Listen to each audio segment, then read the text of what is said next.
संसदीय बोर्ड के सभी वरिष्ठ सदस्यगण और हमारे पत्रकार मित्रों, आज इस संकल्प पत्र के लॉन्चिंग के अवसर पर हम सब लोग यहाँ एकत्र आए हैं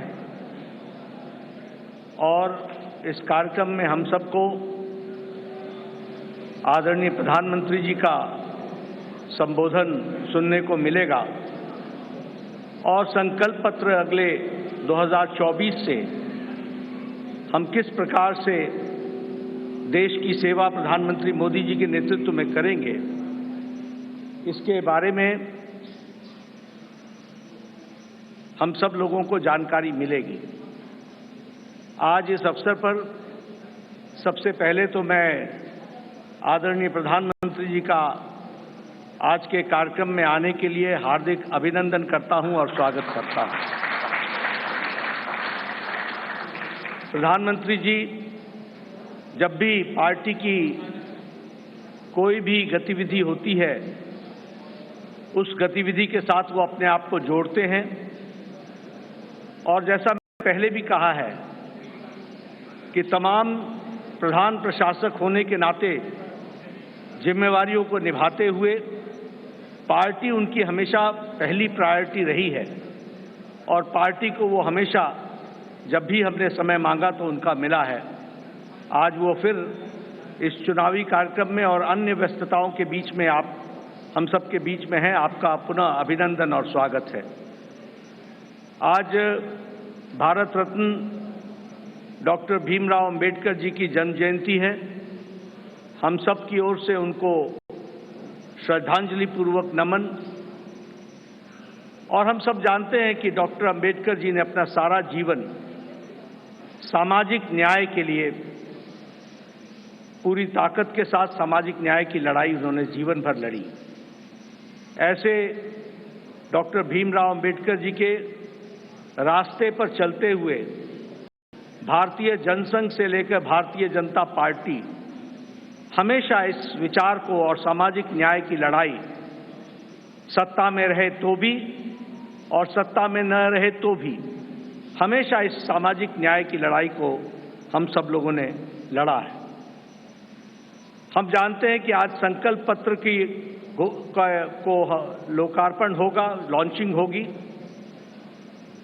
लेकिन हम सबको यह भी ध्यान में रखना चाहिए कि भारतीय जनता पार्टी और शुरू में जनसंघ काल से लेकर यह वैचारिक अधिष्ठान आइडियोलॉजिकल बेस्ड पार्टी होने के नाते एक विचारों को लगातार आगे बढ़ाते हुए उस वैचारिक अधिष्ठान की यात्रा में हम सब लोग सम्मिलित हैं और हर बार जब चुनाव आता है तो उसी वैचारिक यात्रा को आगे बढ़ाने का क्रम हम सब लोगों ने किया है और उसको आगे बढ़ाया है। जिस बात को 1952 में श्यामा प्रसाद मुखर्जी जी ने कही, जिसे आगे पंडित दीनदयाल उपाध्याय जी ने आगे बढ़ाया, उस विचारधारा से हम कभी डिगे नहीं। हम उसको समर्पित रहे और उसको आगे बढ़ाने में हम सब लोगों ने भरसक प्रयास किया है। और हम कह सकते हैं कि मैनिफेस्टो या संकल्प पत्र यह उस विचारधारा, उस वैचारिक अधिष्ठान का अनफोल्डमेंट है। उसी को आगे किस तरीके से बढ़ाया जाए, उस यात्रा को आगे बढ़ाने का काम हम सब लोगों ने किया है। हम सब जानते हैं एक समय में हमने एकात्म मानववाद की बात कही, उसी को आगे हम लोगों ने जब हम सरकार में आए तो अंत्योदय के रूप में हम लोगों ने उसको स्थापित किया और प्रधानमंत्री मोदी जी ने सरल भाषा में सबको समावेश करते हुए और सबकी भाषा में उसको सबका साथ, सबका विकास, सबका विश्वास, सबका प्रयास से जोड़ते हुए नीतियों को आगे बढ़ाने का काम किया। मुझे याद है कि 2014 में जब प्रधानमंत्री मोदी जी संसदीय दल के नेता सेंट्रल हॉल में चुने गए थे तो उस समय उन्होंने बड़े स्पष्ट शब्दों में कहा था कि हमारी सरकार गरीब को समर्पित है, हमारी सरकार गांव के विकास को समर्पित है। हमारी सरकार जो समाज के अंतिम पायदान पर खड़ा व्यक्ति है उसको समर्पित है और उसी को कार्य रूप देते हुए 2014 से एक लंबी यात्रा करते हुए पिछले 10 वर्षों में प्रधानमंत्री मोदी जी के नेतृत्व में देश ने इन सारे आयामों को बखूबी जनता को, गांव गरीब की चिंता करते हुए उसको आगे बढ़ाने का काम किया है।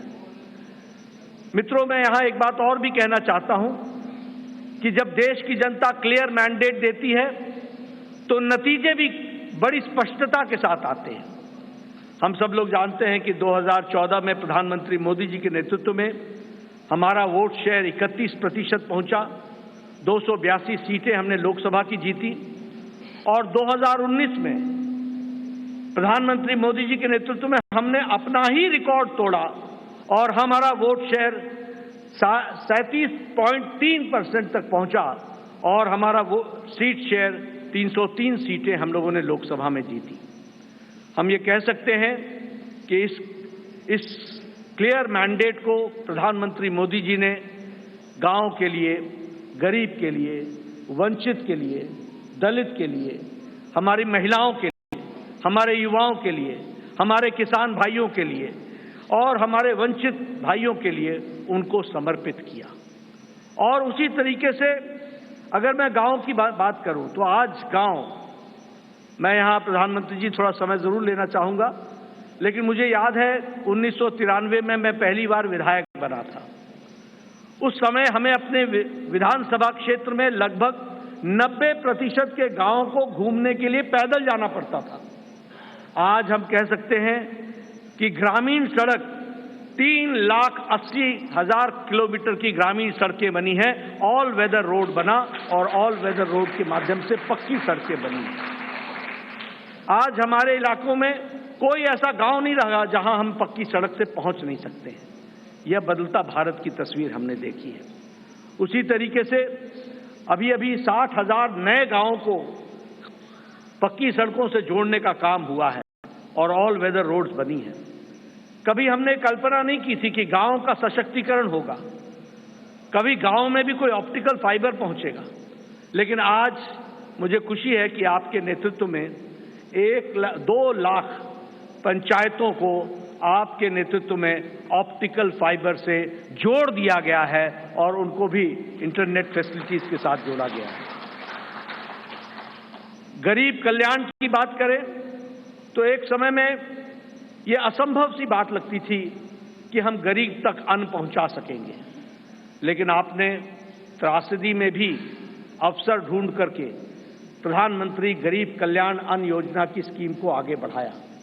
80 करोड़ की जनता को या तो 5 किलो गेहूं या 5 किलो चावल या 1 किलो दाल ये देने की व्यवस्था की। आज उसके कारण हम ये कह सकते हैं कि लगभग 25 करोड़ लोग, भारत की आबादी आज गरीबी की रेखा से ऊपर उठ करके अबव पॉवर्टी लाइन में आ गई, बिलो पॉवर्टी लाइन से निकल गई। ये भी हमारे ध्यान में। और इंटरनेशनल मॉनिटरी फंड के अनुसार अति गरीबी भारत में अब 1% से भी कम हो गई है, 0.08% 7% पर लाकर के खड़ा किया है। उसी तरीके से आवास योजना मैं यहाँ बार बार सुनाता हूँ और मुझे वो बार बार इच्छा भी होती है बताने की, क्योंकि वो धरातल की सच्चाई थी। एक समय में हमारे यहाँ हमारा ब्लॉक डेवलपमेंट ऑफिसर आके बताता था कि एमएलए साहब, आपके यहाँ एक पंचायत में 2 इंदिरा आवास योजना मिली है, 2। अब बताओ इसको किसको दें? और मेरे लिए प्रश्न उठता था कि ये किसको दें, क्योंकि एक अनार 100 बीमार मैं किसको दूंगा? मैं बीडीओ साहब को कहता था कि आप ही तय करो कौन से मापदंड पर आप दे सकते हो। लेकिन आज 4 करोड़ प्रधानमंत्री आवास योजना में पक्के घर बन गए और आगे भी इस कार्य को आगे जारी रखा गया है। उसी तरीके से महिलाओं की चिंता की बात करें, आज जनधन खाते में 50 करोड़ में से 55.5% जनधन खाते महिलाओं के नाम पर खाते खुले हैं, यानी महिलाओं का सशक्तिकरण हुआ। यह भी हमें ध्यान में रखना चाहिए। उज्ज्वला योजना, ये योजना आप सब लोग शहर में रह करके आपको लगता होगा हाँ गैस का सिलेंडर मिल गया, लेकिन ये इतनी ही छोटी कहानी नहीं है।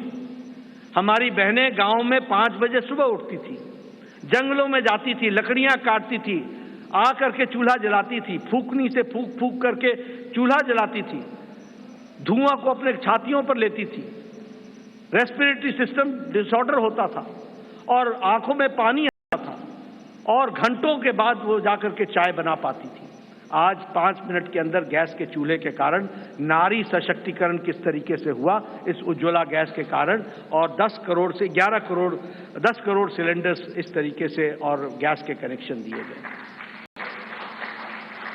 सबसे बड़ी बात है, मुझे याद है, मैं बताना चाहूंगा, जब मैं छोटा था और जब मैं कभी भ्रमण पर सुबह सुबह निकलता था तो मैं देखता था कि गांव की बहनें झुंड के झुंड सिर्फ अपने दैनिक नित्य क्रम के लिए नेशनल हाईवे से होते हुए गांव और खुले में उनको शौच जाना पड़ता था। दैनिक जीवन में अपने इस तरीके का जीवन देखती थी। सूर्योदय और सूर्यास्त का इंतजार करना पड़ता था। आज 11 करोड़ इज्जत घर बनाकर 11 करोड़ बहनों को इज्जत देने का काम और life with dignity, human dignity, women dignity, इसकी चिंता अगर हुई तो वो प्रधानमंत्री मोदी जी के नेतृत्व में हुई है, वो भी हम सबके ध्यान में है। जैसा मैंने कहा, आज हमारा वैचारिक अधिष्ठान, क्लियर मैंडेट के क्लियर रिजल्ट्स होते हैं और क्लियर मैंडेट आपने दिया, उसका क्लियर नतीजा निकला और वह नतीजा ये है, हमने 1951-52 में कहा एक देश में 2 निशान, 2 विधान, 2 प्रधान नहीं चलेंगे। हम 1951-52 से ये बात कह रहे थे, लेकिन आपने क्लियर मैंडेट दिया और 2019 के 6 अगस्त को धारा 370 को एब्रोगेट कर दिया गया, धाराशाही कर दिया गया। प्रधानमंत्री मोदी जी की इच्छा शक्ति ने उस कार्य को पूरा किया। मुझे याद है कि पालमपुर का प्रस्ताव पारित हुआ था कि हम राम मंदिर बनाने के रास्ते को प्रशस्त करेंगे। ये पालमपुर का रेजोल्यूशन था और पालमपुर के रेजोल्यूशन से लंबी यात्रा हमने की और हमने वो भी दिन देखे जब कांग्रेस के वकील खड़े होकर के न्यायिक प्रक्रिया को रोकने का प्रयास करते थे और ये कहते थे कि इससे भारतीय जनता पार्टी को फायदा होगा। उनको देश की चिंता नहीं थी, उनको रामलला की चिंता नहीं थी, उनको भारत की संस्कृति और गौरव की चिंता नहीं थी। वह वोट बैंक की राजनीति करने वाले लोग उसमें अड़ंगे लगाते रहे, अटकाते रहे, लटकाते रहे, भटकाते रहे।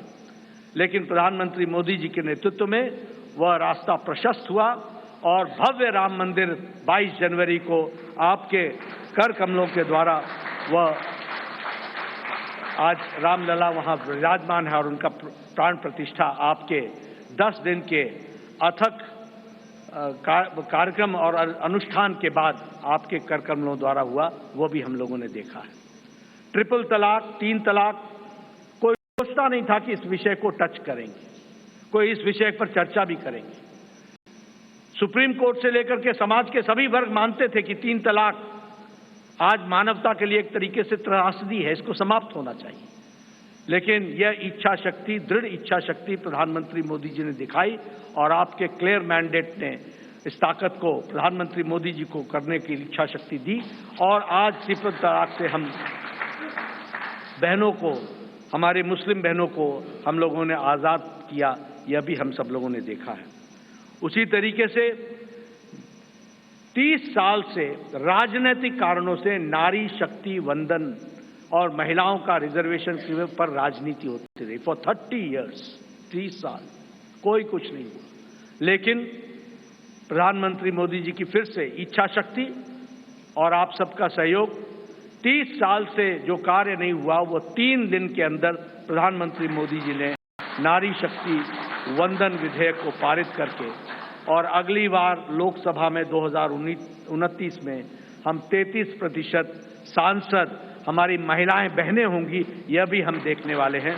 इस तरीके से कार्य, मैं मजबूत नेतृत्व का एक प्रमाण और एक विषय जरूर आपसे चर्चा करना चाहूंगा। ये कोविड जब आया तो शायद ये शताब्दी का सबसे बड़ा पेंडेमिक था। दुनिया नहीं जानती थी कि इस पेंडेमिक से कैसे लड़ा जाएगा। दुनिया के नेतृत्व भी नहीं जानता था कि इस पेंडेमिक से कैसे लड़ा जाएगा। आपको पता है, बड़े बड़े विकसित देश अपने निर्णय प्रक्रिया में वह भी डमाडोल हो गए, वह भी लड़खड़ा गए, वह भी नहीं तय कर पाए कि मानवता जरूरी है या अर्थशास्त्र जरूरी है, आर्थिक विषय जरूरी है या मानवता जरूरी है, ह्यूमैनिटी जरूरी है या इकोनॉमी जरूरी है। और बहुत से देश, विकसित देश, लॉकडाउन लगाएं कि नहीं लगाएं, लगाएं कि नहीं लगाएं, इस बीच में वो पेंडुलम की तरह डोलते रहे। लेकिन प्रधानमंत्री मोदी जी का नेतृत्व, मजबूत इरादे, दूरदृष्टि, इस बात को ध्यान में रख करके उन प्रधानमंत्री जी ने कहा, जान है तो जहान है, और लॉकडाउन लगाया। और जहां हमारा देश कोरोना से लड़ने के लिए तैयार नहीं था, वहीं 2 महीने के अंदर कोरोना से लड़ने के लिए प्रधानमंत्री जी ने देश को तैयार किया और फिर कहा, जान भी है और जहान भी है, और फिर लॉकडाउन को हटाते हुए और दुनिया के नेतृत्व ने और दुनिया के लोगों ने इस बात को माना, इस बात का लोहा माना कि प्रधानमंत्री मोदी जी का कोरोना से लड़ने का स्ट्रेटजी और उनका तरीका दुनिया में स्थापित हुआ कि वह सबसे अच्छे तरीके से मानवता के लिए कार्य किया गया। इस बात को भी हमने देखा। मैं बार बार इस बात का जिक्र करता हूं, हम तो हमेशा रिसीविंग एंड पे रहते थे। इस देश में ट्यूबरक्लोसिस की दवा 25 साल बाद आई, कोई दवा 28 साल बाद आई, टेटनस की दवा 30 साल बाद आई, जापानीज इंसेफ्लाइटिस की दवा यहां 100 साल बाद आई। लेकिन कोरोना, प्रधानमंत्री जी ने 20 अप्रैल 2020 को टास्क फोर्स बैठाया और 9 महीने के अंदर 2 वैक्सीन दी और 220 करोड़ डोज दे करके देश के लोगों को बचाने का भी काम किया और देश के साथ साथ दुनिया को भी वैक्सीन मैत्री में 100 देशों को भी हमने वैक्सीन पहुंचाई। ये भी हम लोगों ने देखा और डबल डोज के बाद बूस्टर भी लगा, यह भी हमने देखा। मैं यहां यह भी बता देना चाहता हूं कि यह सबसे तीव्र गति से चलने वाला वैक्सीनेशन प्रोग्राम था। 220 करोड़ की जनता को डबल डोज लगाना, यह सबसे तीव्र गति और डिजिटली इसको सपोर्टेड प्रोग्राम रहा, यह भी हमने देखा। मित्रों, हमारे अभी आदरणीय राजनाथ जी मैनिफेस्टो और संकल्प पत्र के बारे में आपके सामने सारी बातें रखेंगे, लेकिन मैं इतना जरूर कहना चाहता हूं कि 10 साल इस बात का प्रमाण है कि देश ने इस बात को माना है कि मोदी की गारंटी पूरी होने की गारंटी है, इस बात की गारंटी है।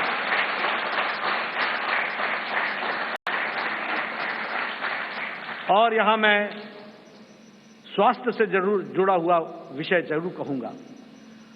मैं जब स्वास्थ्य मंत्री प्रधानमंत्री मोदी जी ने बनाया 2014 में, और जब मैं वर्ल्ड हेल्थ असेंबली में गया तो वहां हमारे बारे में ऐसा सोचा जाता था कि ये one of the following countries हैं, ये फॉलो करने वाले देश हैं। और उस समय बात चल रही थी यूनिवर्सल हेल्थ कवरेज की, यूएचसी की बातचीत चल रही थी। हमने भी नहीं सोचा था कि हम यूएचसी में कभी कुछ कर सकेंगे, लेकिन मोदी जी ने आयुष्मान भारत, ये सबसे बड़ा हेल्थ कवरेज प्रोग्राम, 50 करोड़ लोग, 50 से 55 करोड़ लोगों को 5 लाख रुपए का हेल्थ कवर गंभीर बीमारियों से लड़ने का, और आज वो सबसे बड़ा हेल्थ कवर प्रोग्राम बन गया दुनिया का, वह भी हमने देखा। और उसके अगली बार जब मैं वर्ल्ड हेल्थ असेंबली में गया तो सब ने कहा, please tell us something about Ayushman Bharat. तो ये एक हमने दुनिया के चित्र पर भी देखा कि कैसे भारत को आगे बढ़ाया गया, बढ़ा है मोदी जी के नेतृत्व में। इसलिए मैं एक बात फिर कहूंगा कि आज जो संकल्प पत्र आदरणीय प्रधानमंत्री मोदी जी जिसके बारे में जिनका हमें संबोधन मिलेगा, वह एक लंबी छलांग भारत को, विकसित भारत को पूरा करने में अपना पूरा योगदान करेगा, यही मुझे पूरा विश्वास है। इन्हीं शब्दों के साथ मैं पुनः प्रधानमंत्री जी का और आप सबका धन्यवाद करता हूं कि आप सब लोग इस कार्यक्रम में शामिल हुए। धन्यवाद।